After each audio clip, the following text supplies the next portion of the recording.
8월 한 달 진짜 많이 더웠습니다. 정말로 더웠던 것 같아요. 그런데 영원할 것 같던 그 더위도 열대야도 때가 되니 슬금슬금 물러가고 요즘에는 다 선선한 날이 되어서 정말 맞는 말이에요. 모든 것은 다 지나가리라. 때가 되면 지나가죠. 여름휴가 잘 다녀들 오셨어요? 올여름에 여러분들. 어떤 분들은 회사에서 휴가를 줘도 그냥 집에만 계신 분도 계셨고 그랬는데 저도 집에서 비서를 했습니다. 올해는 제가 뭐 광교를 비운다고 광교에 문제가 생기는 것도 아닌데 어쨌든 그렇게 동네에 있었습니다. 언제인지 기억은 잘 나지 않는데 제가 부산 태종대를 갔던 기억이 있어요. 그 태종대 전망대에서 내려다보는 그 바다 풍경은 정말 일품이더라고요. 아주 진짜 멋있었어요. 그리고 그 바다만 있는 게 아니라 그 잔잔한 바다를 흰 그 포물선을 그 거품을 내면서 지나가는 배들, 어선들이 주로 다니더라고요. 거기서 보니까 그 배들이 궤적을 이렇게 그리면서 밑에 조그맣게 쫙 지나가는 걸 보고 있으면은 정말 한 폭의 그림을 보는 것 같은 그런 즐거움이 있었던 것이 지금도 기억에 생생합니다. 그런데 시선을 돌려서 그렇게 아름답게 보이는 배 지나가는 그 어선으로 우리가 내려가 봅니다. 우리가 내려가 보면 거기에는 어떨까요? 낭만, 아름다운 풍광. 사실 어부들은 그런 건 모르죠. 예. 뭐 극한 직업이지 않습니까? 어선을 끌고 나가서 고기잡이 하시는 분들이 극한 직업이고 배 안에는 뭐 엉망일 거고 막 비린내와 함께 막 그럴 겁니다. 멀리서 보면 잔잔하고 아름답게 지나가는 배지만 사실 실제 그 배에 타보면 그렇지만은 않죠. 마치 인생과 같습니다. 남의 인생은 다 편안해 보이고 순조로워 보이죠. 그런데 그 속으로 들어가 보면 말 못할 고민도 있고 고통도 있고 뭐 그런 것 아니겠습니까? 뭐 젊은 친구들은 젊어서 걱정 근심 없겠다라고 어른들은 말씀하시지만 젊은 친구들도 치열한 고민과 두려움과 한계 상황 속에서 매일매일 허덕이고 있고 이 모든 일 마치고 은퇴하신 분들은 이제 넉넉고 편하게 지내시겠다. 은퇴하신 분들 절대 그렇게 편하게 못 지내시거든요. 여러 가지 일들로 신경 쓰이고 또 바쁘고 고민스럽고 이제 그렇게 사시죠. 오늘 이 말씀은 이제 배에 관련된 말씀이잖아요. 폭풍을 만나서 부서져 버린 파손된 배. 근데 그 배가 이제 중요한 것보다는 그 속에 바울이 타고 있었고 그 속에서 하나님의 역사가 일어났기 때문에 이제 중요하게 보고 있는 건데요. 이 누가는 사도행전 27장에서 이 파손된 배에 대한 얘기를 진짜 무슨 영화 보듯이 생생하게 기록을 하고 있어요. 자, 내용은 이렇습니다. 지난주에 바울이 예루살렘에 올라갔다가 잡혀가지고서 막 몰매 맞고 그래서 로마 군인들이 이 사람을 빼다가 자기네 부대에다 놔두고 로마인이라고 하는 신분이 로마 시민권자라는 신분이 밝혀지는 바람에 군인들이 이제 막 이 바울을 어쩔 줄 몰라가지고 조심스럽게 다루는 그런 장면 봤잖아요. 이런 일들을 이제 겪으면서 바울이 걱정하지 말아라. 너는 죽지 않고 로마까지 가야 하리라라고 하는 주님의 음성을 듣고 이제 안심을 했고 그 다음에 내가 무엇을 해야 되겠다라는 걸 거기서 이제 인지를 하죠. 그래서 했던 게 뭐냐면 항소였어요. 항소. 바울이 여기저기 끌려다니면서 재판을 받습니다. 뭐 총독한테 가서도 재판을 받고 그런데 거기서 재판을 받으면서 바울이 막 자신의 복음을 변호하다가 폭탄 발언을 하는 거예요. 나는 가이사 앞에 가서 재판을 받겠다. 이제 자기가 그렇게 스스로 선언을 했어요. 나중에 이 총독이나 다른 그 이제 고위 관료들이 바울한테 그런 얘기를 하죠. 네가 항소만 안 했어도 우리는 너를 풀어줄 생각이 있었다.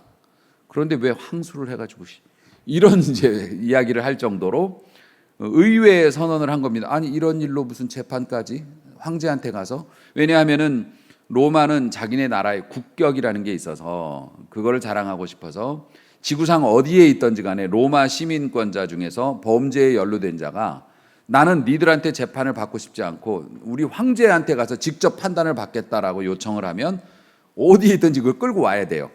로마까지 와서 가이사 앞에 세워놔야 됩니다. 이게 로마가 또 이게 자존심을 세우는 방법 중에 하나죠. 시민들에 대한 권리를 주는 거죠. 바울이 그거를 사용을 했던 겁니다. 결국 그 항소 때문에 이제 로마를 향한 여행이 시작이 되게 된 건데요. 간단하게 설명을 하면 그 율리오라고 하는 백부장 한 군인의 보호 아래 여러 군인들과 함께 또 다른 죄수들과 함께 이제 로마까지 여행을 가게 됩니다.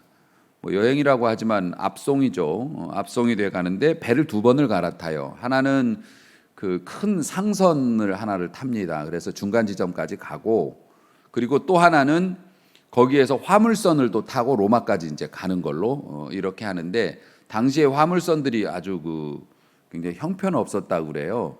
우리나라 판옥선이라는 거 있어요. 옛날에 거북선 돌아다닐 때 판옥선이라는 게 뭐냐면 배가 이렇게 좁빗하게 안 생기고 앞에가 넓어요. 상륙정처럼. 그런 배를 가지고 화물을 싣고 다니는데, 그런 배들이 그 파도와 풍랑에 굉장히 취약했다고 하죠.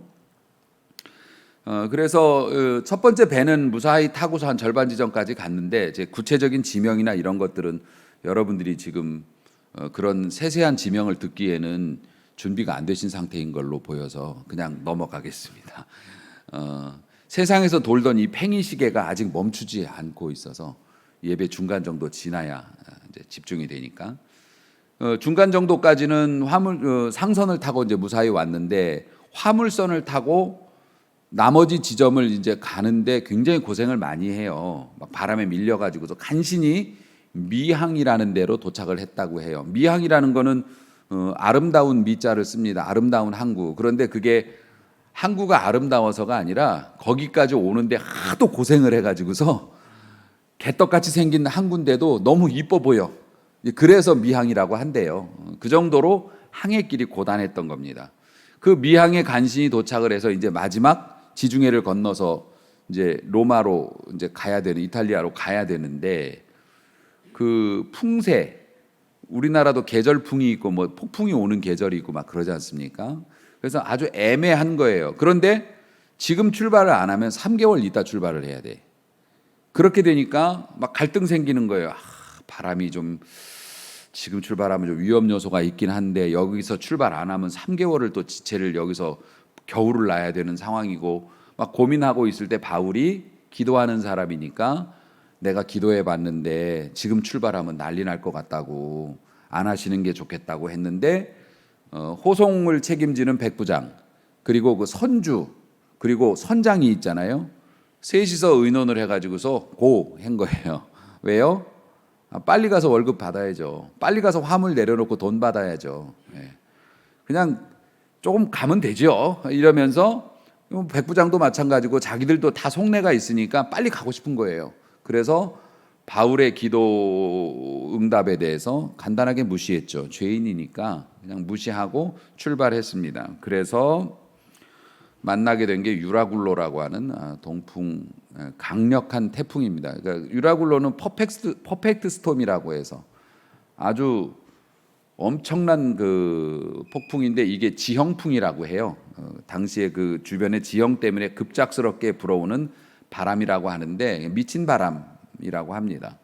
그 미친 바람을 만난 겁니다. 이 유라굴로에 딱 한 번 걸리게 되면은 뭐 당시에는 동력선이 아니기 때문에 노를 젓거나 아니면 뭐 돛을 올려서 이렇게 바람을 타고 가는데, 그냥 돛도 내리고 노도 안 젓고 가만히 있으면 유라굴로에 밀려서 계속 가다가 어디 바위나 암초 같은 데에서 배가 깨지거나 뒤집어지거나 이렇게 된다는 겁니다. 그래서 파선하게 되는 바람이죠. 그러니까 유라굴로에 딱 걸리게 되면은 그냥 이 배는 운에 맡기는 수밖에 없는 거죠. 결국에는 어디 걸려야 멈추니까 걸리면 부서지는 거고, 이제 그랬습니다.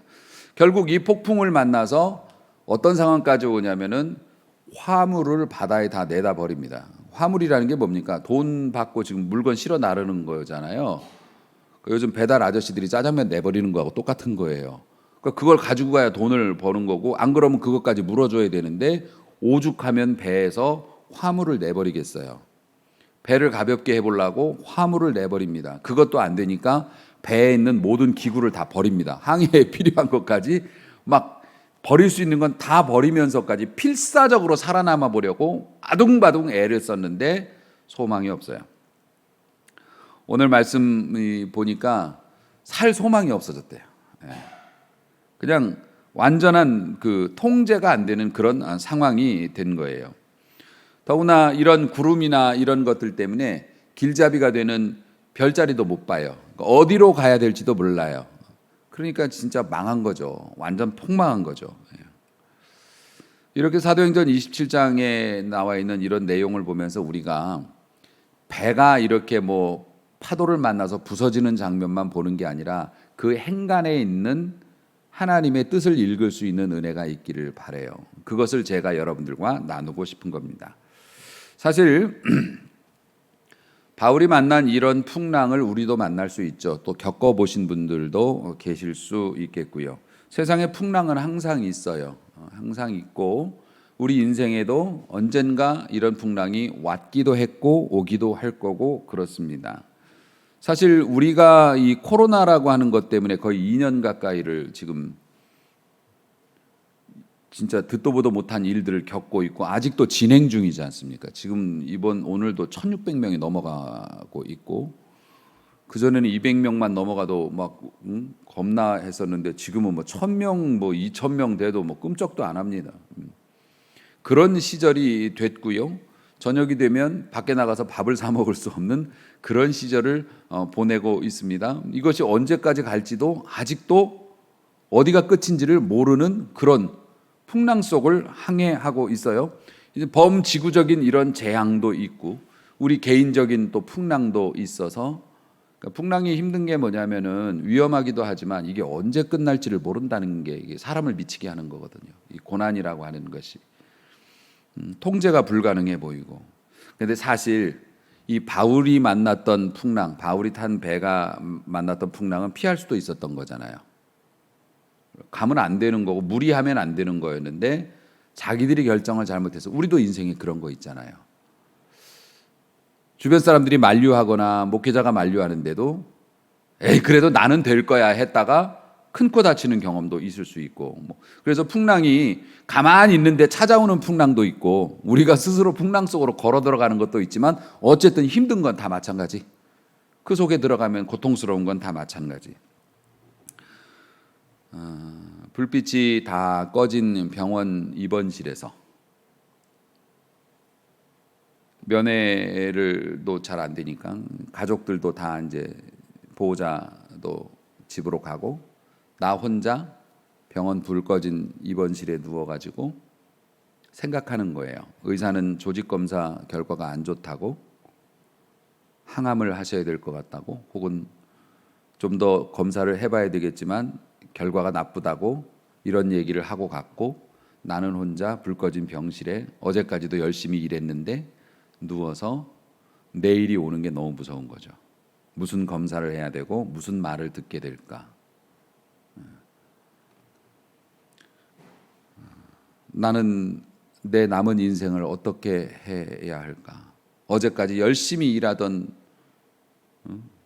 그런 뭐 사장이고 중역이고 아니면은 뭐 그랬는데 오늘은 환자복 갈아입고 모든 일정을 다 날려버리고 의사가 하라는 대로 이리 가라면 이리 가고 저리 가라면 저리 가라고 소변 받아오라면 소변 받아오고 이런 신세로 전락을 했다. 내 남은 인생은 어떻게 될까? 배우자가 사라져 버리거나 직장에서 엉뚱한 일에 휘말려 가지고 소송에 휘말리거나 그러면 우리는 어떻게 살아가게 될까? 사실 우리 인생들을 보면은요. 이 목회자 같은 경우에도 우리 목회자들끼리 그런 얘기도 합니다. 우리는 피뢰친 같은 사람들이라고.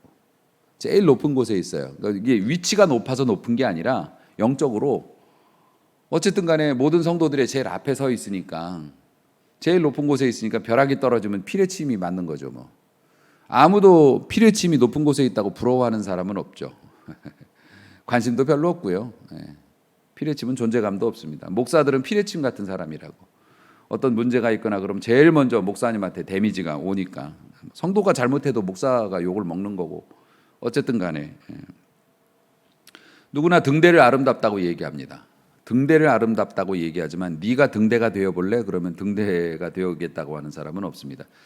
비가 오나 바람이 부나 어두운 밤에도 그 자리에 그대로 움직이지 않고 지켜서서 때가 되면 불빛을 비춰줘야 하는 것이죠. 낮에는 사람들이 와서 예쁘다 그러지만 모두 다 돌아간 캄캄한 밤에도 혼자 등대는 그 자리를 지켜서 자기가 해야 할 일을 해야 하니까요. 근데 어찌 목사만 피뢰침일까?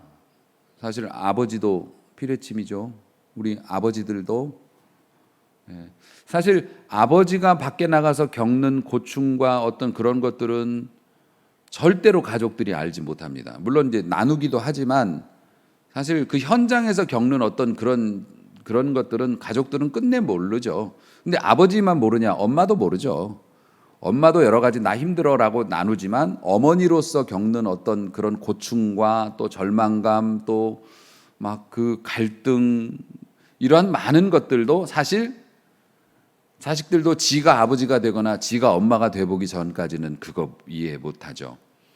그래서 자기들이 그것을 깨달았을 때 우리 아버지가 우리 어머니가 이런 마음이었구나라고 깨닫고 뒤돌아보면 어머니 아버지는 없는 거죠. 그게 인생이니까. 직장에서 고위직에 있는 분들, 경영자나 아니면은 뭐 팀장이든 뭐가 됐든 다 이게 피뢰침 맞는 사람들 아닙니까? 떨어지면 본인들이 책임을 져야 하는 위치에 있는 그런 사람들.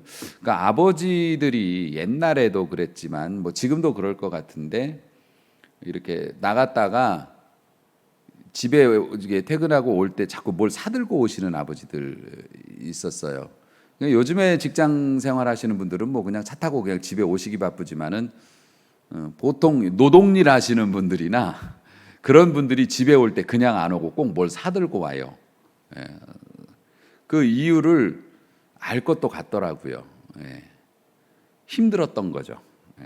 그리고 배고팠던 거지.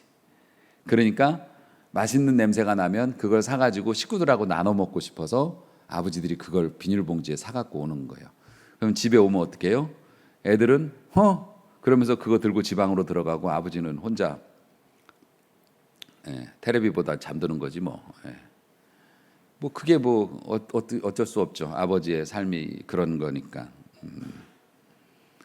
우리에게 그런 어려움들이 다 있어요. 저 집은 뭐 자기 집에서 사니까, 저 집은 뭐 수입이 좋으니까 좋겠다. 밖에서 바라보지만 사실 항해하는 배처럼 그 안에 가 보면 다 흔들리고 어려운 문제들이 다 있는 거예요. 큰 부자는 큰 돈으로 걱정하고 또 가난한 사람은 작은 돈으로 걱정하고 걱정하는 거는 다 비슷비슷하죠. 이런 인생의 풍랑 속에서 나의 건강이든지 현실적인 어려움이든지 이런 풍랑인데 문제는 딱히 해결책이 없는 것이 계속 몰려오고 있는 것을 보고 있을 때 우리는 어떻게 해야 할까? 피뢰침의 원리를 생각을 해봐요. 세상에 많은 피뢰침들이 있는데 벼락 맞아서 박살난 피뢰침이 없어요. 벼락을 맞는데도 왜 그럴까요? 피뢰침은 단순히 벼락을 맞는 용도이긴 하지만 벼락을 맞으면 어떻게 되냐면 제가 전기적인 설명을 해드리죠. 벼락이라는 게 엄청난 양의 전기가 한꺼번에 공기를 타고 흐르는 거기 때문에 피뢰침에 벼락이 떨어지면 피뢰침에는 항상 구리로 된 저희 손가락 굵기 정도만한 그 구리로 된 전선을 연결해서 땅에다 묻어 놓습니다. 땅과 접지를 시켜요. 그래서 피뢰침에 전기가 딱 맞으면 그 전기가 그 접지선을 타고 땅으로 흡수가 되는 거예요. 그렇지 않으면 터져요. 나무 같은 거 번개 벼락 맞으면 나무가 박살나지 않습니까? 그런 것처럼 그러니까 피뢰침은 별 볼 일 없이 서 있지만은 맨날 벼락 맞고 끄름이 묻어 있지만은 버티고 있는 이유가 땅으로 흐르는 그 숨어 있는 전선이 있기 때문에 전기를 흘려보낼 통로가 있기 때문이고 아버지들이 그 고생을 하면서도 그래도 또 나가서 일하려고 하는 이유가 뭡니까? 내 사랑하는 자식과 아내가 내가 지켜야 할 가정이 있기 때문에 그 힘으로 하는 거고요. 그럼요. 어머니들도 마찬가지시고 이제 그렇게 하는데 만약에 그래서 가족 관계가 끊어지거나 가정에서 이게 편치 않으면 나중엔 터져버리죠. 이래야 될 의미도 모르고. 그래서 우울증이라는 게 힘든 거잖아요. 우울증이라는 게 의미를 잃어버리는 거거든요. 내가 이렇게 해야 될 이유를 잊어버리면 이게 우울증인 거예요. 그러면 폭발하죠, 사람이. 그걸 감당을 못하니까. 우리 신자들은요, 우리 신자들도 그런 어려움 속에 노출되는 건 똑같다고 말씀을 드렸습니다. 그런 일들이 있어요. 우리 신자들은 그런 어려움을 만나고 나 머리 위에 벼락 떨어지면 어떻게 됩니까? 그런 대책 없는 폭풍을 만나면 어떻게 됩니까? 제가 설명을 해드릴 수 있습니다. 이 바울이 탄 배, 이 선원들이 폭풍에 떠밀려 가다가 바울이 이런 얘기를 해요. 오늘 본문이 너무너무 감동적이잖아요. 바울이 이 사람들이 막 너무 시달려 가지고 밥도 못 먹어. 뱃사람도 너무 배가 흔들리면 멀미하거든요. 밥도 못 먹고 널브러져 있어요. 스스로 죽을 수는 없고 죽기를 기다려. 이 정도로 낙심해 있을 때 바울이 이런 얘기를 해요. 그러길래 안 떠났으면 좋잖아요. 그런데 여러분, 희망이 있어요. 내가 기도를 해봤더니 어젯밤에 주님이 사자를 보내어서 천사를 보내어 내게 응답을 해주셨어요. 그 응답의 내용이 뭐냐면은, 안심하라, 너희 중에는 아무도 생명에는 손상이 없으리라. 우리 중에 죽는 사람이 하나도 없대요. 이유는 바울 네가 가이사 앞에 서야 하겠고, 그리고 하나님께서 너와 함께 항해하는 이 배에 탄 사람을 다 너에게 주었기 때문에, 그러니까 바울에게 주었다는 거, 이게 의미가 있어요. 바울에게 주었다는 건 뭐냐면 바울이 버리면 버리는 거고 주스면 줍는 거예요. 그러니까 바울이 어떡합니까? 막 자기가 용기를 내갖고 일어나서, 여러분 안심하라, 나는 내게 말씀하신 하나님의 말씀 그대로 되리라 믿노라. 그러니까 여러분, 배와 화물은 우리가 깨어질 수 있지만은 여러분 생명에는 지장이 없겠고, 여러분의 생명을 나에게 하나님이 주셨기 때문에 내가 여러분들에게 이런 말을 하는 것이니까 정신 차리고 기회를 보자. 여러분, 여러분의 가족의 생명을, 여러분의 회사 동료의 생명을 여러분에게 준 거예요, 하나님께서. 여러분이 버리면 버리는 거예요. 여러분이 취하면 취하는 거예요. 그래서 우리가 복음을 전해야 하는 거예요. 이 생명을 우리에게 주셨기 때문에, 우리 자녀들, 우리 가족들, 우리 친척들의 생명을 우리에게 주신 거기 때문에 내가 전하면 그 사람들이 살 거고, 내가 전하지 않으면 버려지는 거잖아요. 바울과 그 배에 탄 사람의 생명을 바울에게 주셨다고요, 하나님께서. 그래서 나는 여러분들에게 힘써서, 나도 힘들지만 이 말을 하는 거니까 우리 같이 정신 차립시다. 바울이 그렇게 얘기를 해요. 나는 내게 말씀하신 그대로 되리라고 하나님을 믿노라. 그러니까 실제로 이 배가 떠밀려 가다가 육지에 가까웠다는 조짐을 발견합니다. 그러니까 이 사람들이 더 이상 떠밀려 가지 않도록, 왜냐하면 잘못하면 배가 바위에 부딪히면 깨지니까 배 고물이라고 하죠. 이물이라고 하는 건 배 앞쪽 부분을 이물이라고 하고, 뒤쪽은 고물이라고 하는데, 닻을 내려요. 닷 4개를 내려가지고서 이 고물에서 내려서 배를 일단 잡아놓습니다. 그런 일들을 해요. 닻을 내렸던 거죠. 그리고 날이 새기를 고대했대요. 빨리 날이 새서 어디가 어딘지를 좀 파악을 한 다음에 어떻게 할 것인지를 보려고. 그것이 27장 29절이에요. 암초에 걸릴까 하여 고물로 닷 넷을 내리고 날이 새기를 고대하니라. 우리는 못된 버릇이 있어요. 우리 신자들이. 못된 버릇이 뭐냐면은, 그리고 믿음이 있고 없고를 떠나서 믿음이 강하거나 약하거나를 구별할 수 있는 방법 중에 하나가 뭐냐면, 형편이 좋을 때는 교회를 잘 다녀요. 열심히 해. 그렇게 열심히 하면서 막 믿음 있는 것처럼 하다가 형편이 어려워지면 자취를 감춰. 원래는 반대로 해야 되는 거 아니에요? 아니, 물론 이제 형편이 좋을 때도 잘 다니고 어려울 때도 잘 다녀야 되지만, 어려울수록 하나님을 더 붙잡아야 되는 거 아닙니까? 어려울수록 하나님한테 더 올인해야 되는 거 아니에요? 하나님이 도와주실 수 있는 거니까. 그걸 믿는 것이 믿음인데, 근데 우리 성도님들이 좋을 때는 참 잘 하시다가 어려워지거나 힘든 상황이 생기면 쉬어요, 자꾸 신앙적인 방법보다는 세상적인 방법을 더 먼저 쓰려고 하고, 그런 게 있어요. 되게 안타까운 거예요. 근데 여러분, 폭풍 후에 떠밀려가는 배는 닻을 내리는 게 수지 않습니까? 닻이라는 게 뭐냐면 배는 물 위에 떠 있으니까 바닷속으로 갈고리를 내려가지고 바닷속에 움직이지 않는 것에 거는 거잖아요.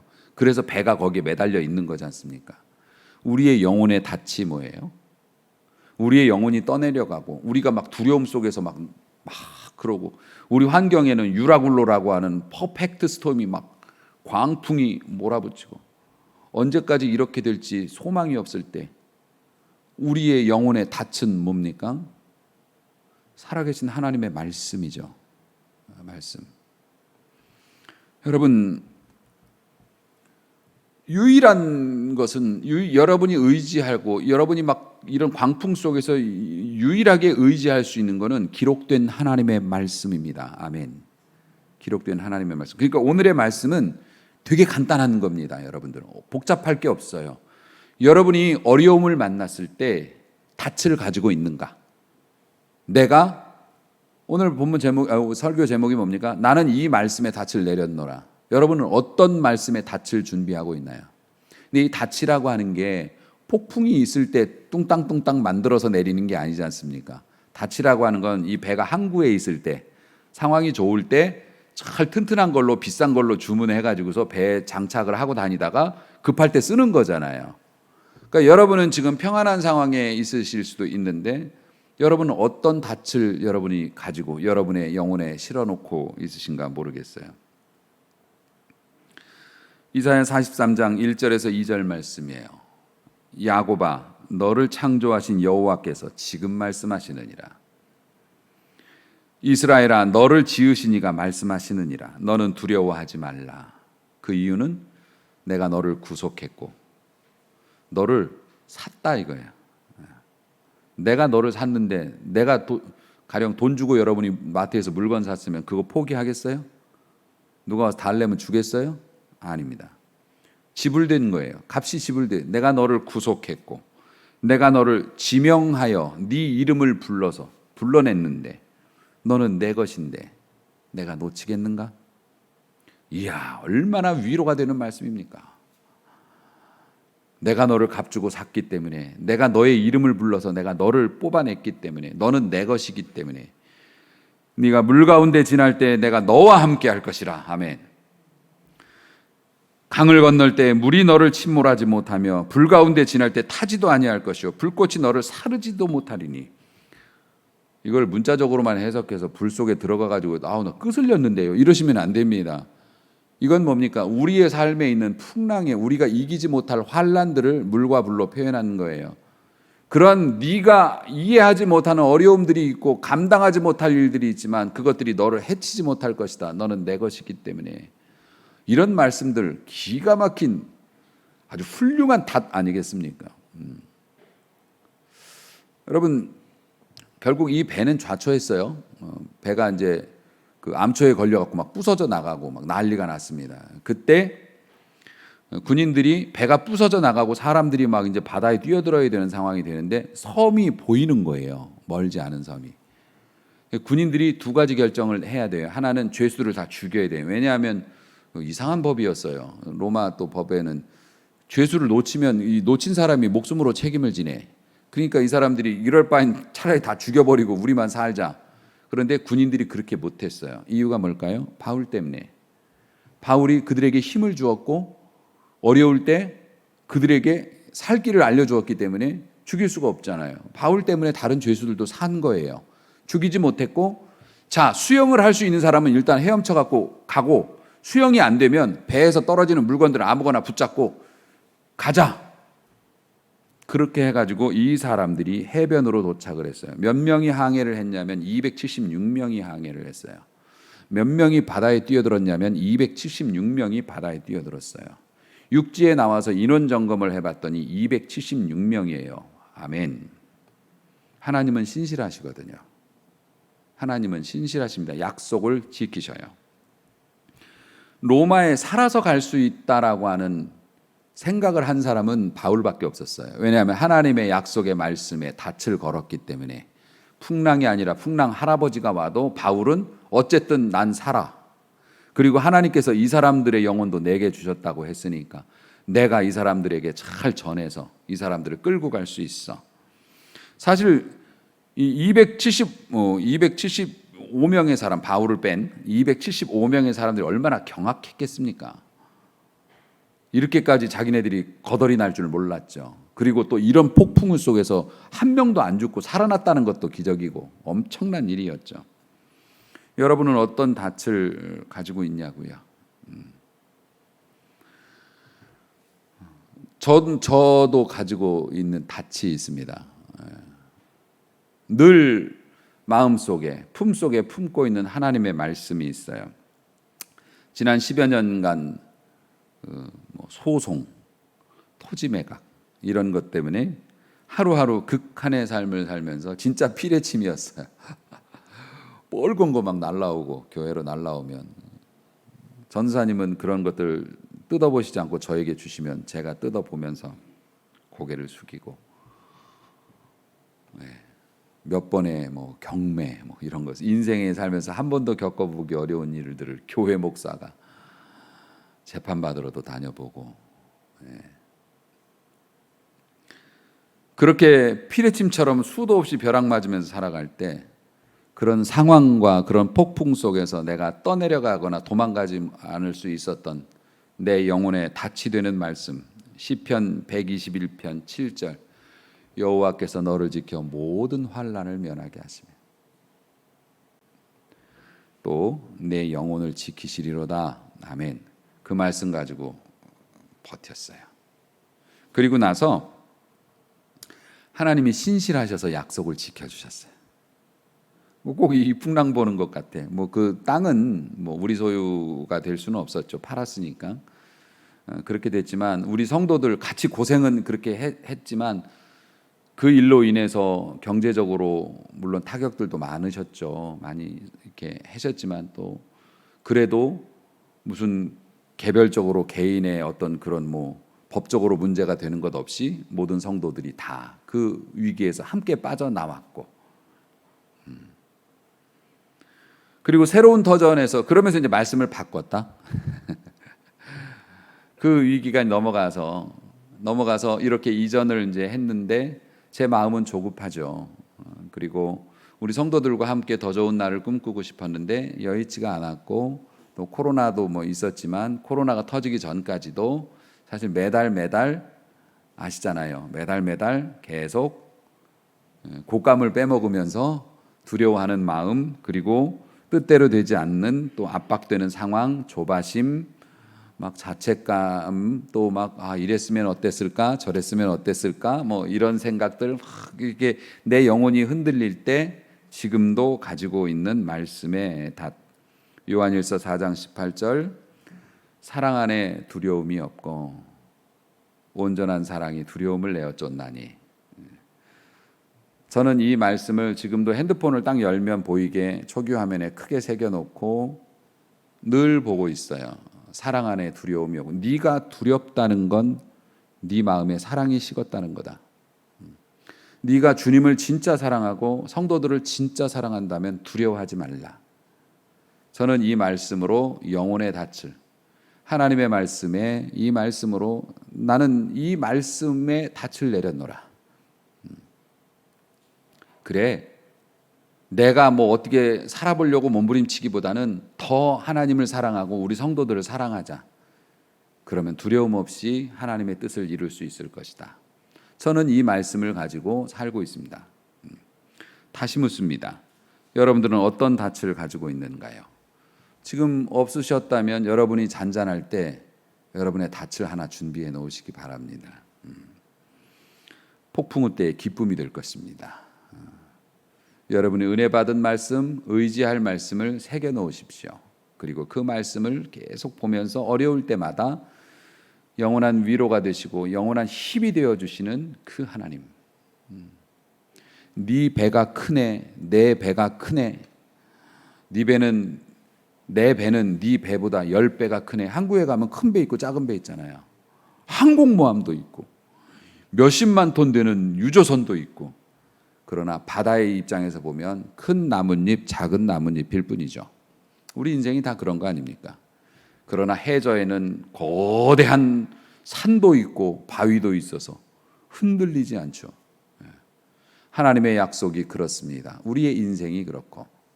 그래서 오늘 이 본문의 말씀 다 굉장히 쉽게 말씀을 드리는 거예요. 여러분은 어떤 영혼의 닻을 준비하시겠는가? 준비하셔요. 준비하시고 어려울 때 그 말씀 하나를 딱 붙잡고 이렇게 고백을 하세요. 하나님, 나는 이 말씀에 닻을 내립니다. 이 말씀에다가 내 인생을 걸겠습니다.